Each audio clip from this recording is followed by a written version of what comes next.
The Stage Door Show, celebrating the independent artist. Hosted by Dave Hondell.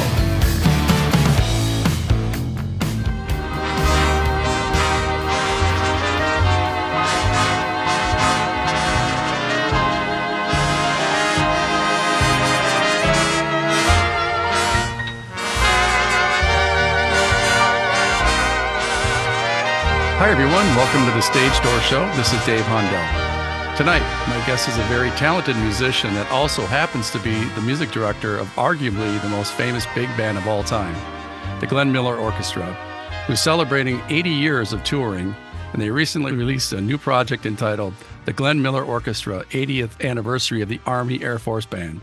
It's my honor to welcome to the show Mr. Erik Stabnau. So thanks for being with me, Erik. Thanks for having me. It's my pleasure to be here. You know, Erik, growing up myself in the 80s, my grandfather who served in World War II, you know, when I went over to my grandma and grandpa's house, you know, they had on the radio and, you know, big band music from the era that they grew up in, you know, and World War II. And just a real, I mean, amazing for me to grow up in that era because I was able to appreciate the music that was made big during World War II. And it was actually a very important you know, genre of music that kind of got, you know, the people, you know, in America really through a really tough time in World War II. So talk about that era and how you became interested in, first of all, because I think it's still an amazing genre, and I wish more young people would appreciate like I did growing up. So talk about that a little bit. Yeah, you're right. It's a great era of music, the swing era, 30s and 40s and so on. And like you mentioned, it's an important era of music too. That stuff is always going to be associated with World War II. And, you know, it's very significant music at a significant time in this country's history. So I always liked big band music. I started playing the saxophone in grade school when I was about 10 years old. And I played in jazz band in middle school and high school. So, you know, I think whenever you play in groups like that, you're going to know about Glenn Miller. You know, I remember playing In the Mood and A String of Pearls and Moonlight Serenade and those things in grade school. So eventually I went on to study music in college, and at some point discovered that the Glenn Miller Orchestra was still around. And I joined about 6.5 years ago, and I've been with the band ever since and really enjoyed it. So how was that process getting into that? Because I would imagine that it's not very easy to get into an iconic band like the Glenn Miller Orchestra. How did you go about doing that? Was it an audition process, or how'd that work? Yeah. I had known the band was around for several years, and I had a friend in 2017 who joined the band, a friend I knew from college, and there was a tenor. He was a trombone player, and a couple months later, a spot opened for a tenor saxophonist, and he sent me some information. So I sent in an audition. Typically, that's the audition process. You send in some recordings of yourself or videos of yourself, maybe specific things that they're looking for. Sent in an audition and got a call saying they'd love to have me on the band. And that was June of 2017 when I joined. Wow. And then now you're the music director of this iconic band. And talk about how that feels. Do you ever just sit back and wonder, oh my gosh, how did I get here? That's got to be a pretty amazing feeling, right? You know, it's been great playing with the band for 7 years now. I feel lucky to have the opportunity to play music like this. And the great thing about the Glenn Miller Orchestra is this band is still touring on a full-time basis. So, you know, in a typical year, we might play like 200 shows in some years or more in some years. So it really is a full-time thing. And it's really unique, and I don't take it for granted that we have a chance to tour the country and play this music and play almost every night of the week. So it really is, it's great. So how do you know, when you're there playing in front of these audiences, I mean, you know, because obviously the World War II generation, unfortunately, is, you know, passing on. But, you know, are you finding a newer, younger generation, newer audience that's appreciating the music that you're playing? Because like I said, you know, one thing I've always wanted is the younger generation to appreciate the older music. And are you finding that when you tour that you're finding younger audiences? Yeah, I think in our shows we have a pretty good mix. And at one point, you're right, the audiences for the Glenn Miller Orchestra would have been mostly like World War II generation, greatest generation. And it's transitioned at this point now. A lot of the audiences are like the children of the greatest generation. And a lot of folks afterwards will say they heard this music in the household growing up and their parents liked it and they like it and they're passing that on to their children. So it's sort of a generational thing. And we do see a fair amount of younger folks that are interested in this stuff as well. I think there's been a resurgence in swing dancing in the last 30 years since the 90s. Some people get into that. A resurgence in kind of interest in vintage culture in the 1940s and things like that. So I think younger folks get into this music a lot of different ways. And, every once in a while you'll see these things trending on social media too, like In the Mood or String of Pearls or Moonlight Serenade. So yeah, it's a pretty good mix as far as the audiences go. In the new project, the Glenn Miller Orchestra 80th anniversary of the Army Air Force Band, and I understand that you've added a lot of strings to this, to this project, and not only that, but a partnership with Crystal Gale in Sentimental Journey. So talk about that partnership with Crystal Gale, and also with the adding of the strings. The project has got to be pretty amazing. Yeah, it's really exciting. This music is sort of celebrating the year 1944, the 80th anniversary of 1944. That was a period when Glenn served in the military, and he led a military band during that time. So he was still performing and had a lot of really beautiful music from that era. And it wasn't just the typical swing band or big band like we think of it. You're right, it included strings as well. So the reason that this project kind of came about is because that music was never officially recorded in the studio back in the 1940s. Some of it's been preserved on radio broadcasts, but really it was never officially recorded in the studio. So this is the first time this stuff is recorded this way, like a really high fidelity version of these beautiful songs. So it's the Glenn Miller Orchestra, the big band, plus a string section. And then you mentioned Crystal Gale joined on for a song as well, Sentimental Journey, which is it's the one on the album that's not traditionally a Glenn Miller song. That was Les Brown and Doris Day, but it's a great song of that era, and it kind of seems fitting to have, especially that one, to feature Crystal, and she sounds great on it. So it's a real exciting thing. I have a CD, the Glenn Miller CD that I have. I listen to it all the time in the car on my way to work. I just absolutely love it. But one of the signatures of Glenn Miller, obviously, is the reed instruments, and so talk about that. And as I understand, you also played clarinet, correct, and flute, not just saxophone, right? Yes, yeah, you're right. That's kind of the iconic sound of Glenn's band. Is we call them the reed section. Usually you'd say the saxophone section, but you're right, there's clarinets as well. And kind of the iconic sound specifically is like the clarinet melody with the saxophones underneath. So it's pretty common if you dig into his music, like Glenn's theme song, for example, Moonlight Serenade, it features that melody with the clarinet and the saxophones. And of course, all this stuff that we recorded from the year 1944 features that sound as well, in addition to the strings. When you travel, obviously you travel all over the place with this, and I understand 100 tour dates, around 100 tour dates this year alone. And, so when you travel all over the place, I mean, do you have a favorite location? Because I know you travel a lot with the band, or the orchestra. Do you find a favorite area to visit when you're out there? Yeah, it's tough to decide. I'm from the Northeast. I'm from upstate New York. So it's special to come back to the Northeast for me. Of course, I like going elsewhere as well.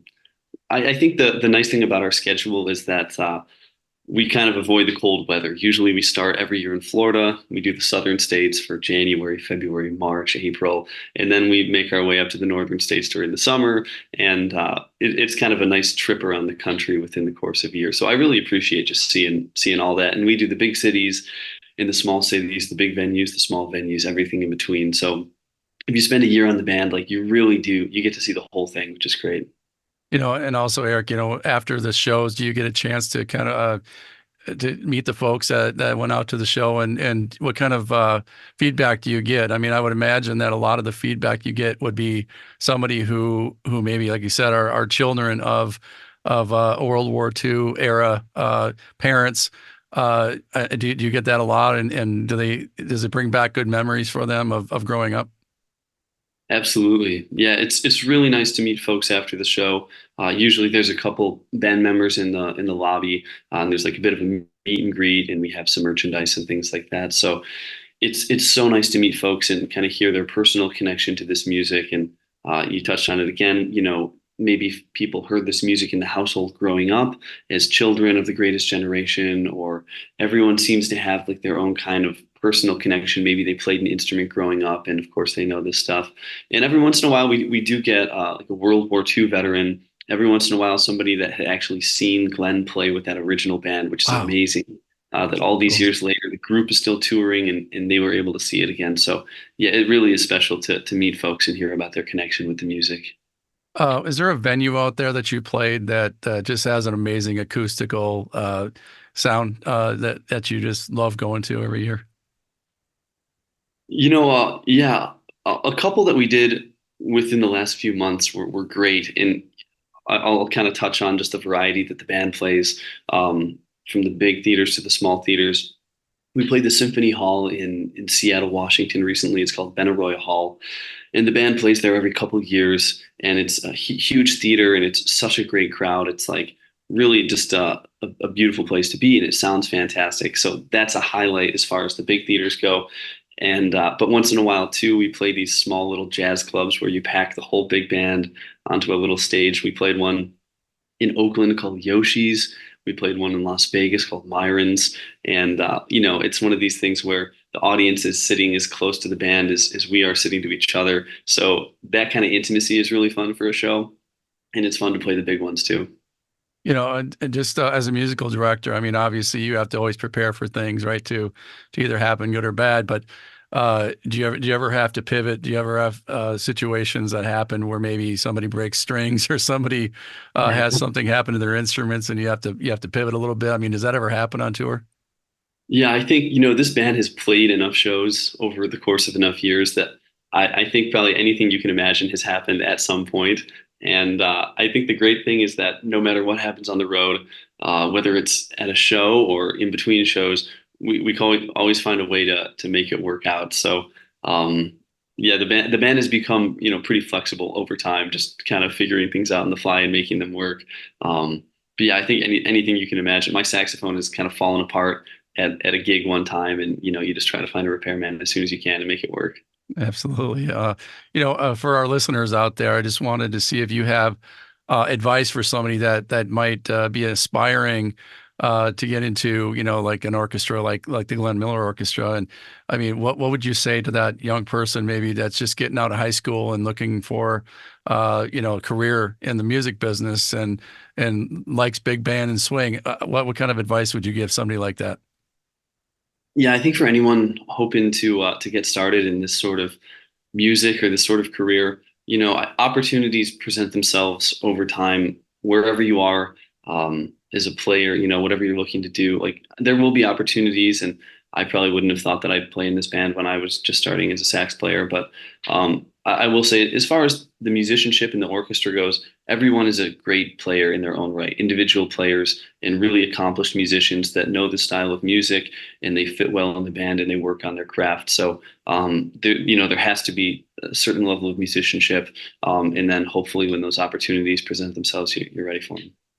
Well, is there a song that you on the playlist that gets the biggest cheer from the crowd afterwards? I mean, is there one of those songs that happens to?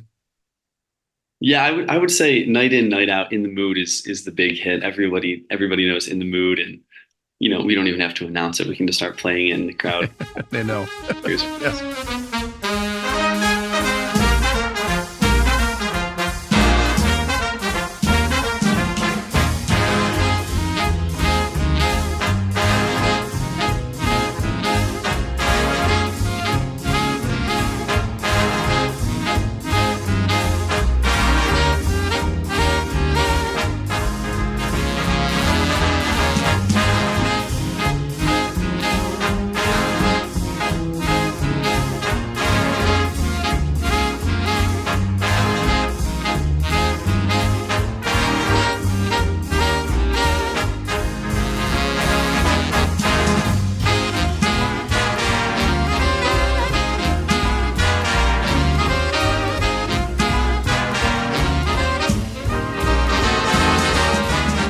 which is fun. But there's a lot of great stuff too. It's a deep songbook. There's like hundreds and hundreds. Actually, there's well over 1,000 songs in the songbook at this point. And there's choreography too, like the band kind of does throughout the performance. So there's a lot of exciting songs. But I would say "In the Mood" is without a doubt the big one. How many members are in the band? It's a good question. I think 15 right now. Oh, okay. Yeah, the band, it may change slightly depending on the tour and the personnel that's required, but 15 right now. Wow, that's fantastic. And talk about some upcoming tour dates that you have that our listeners can get excited about.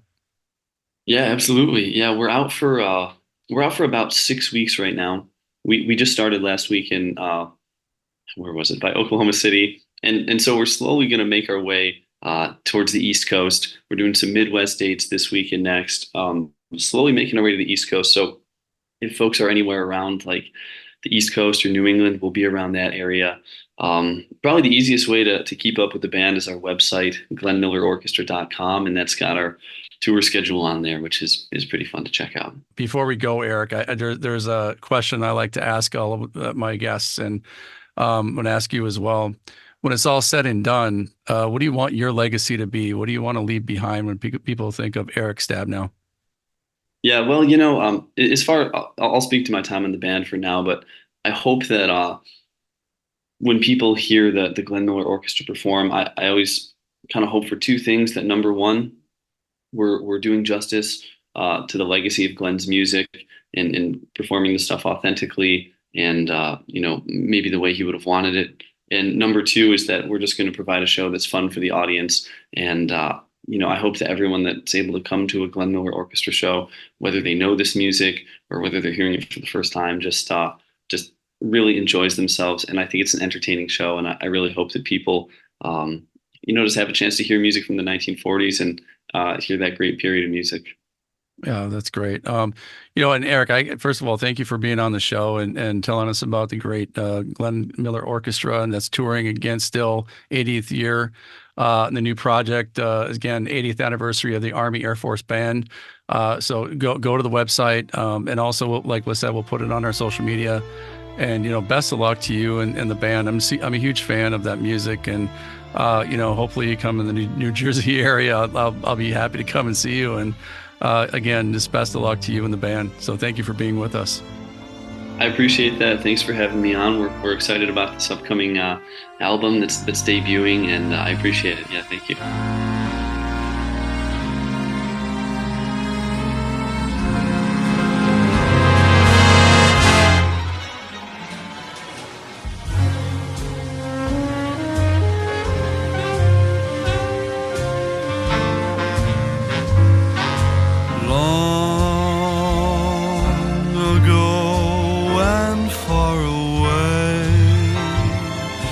I dreamed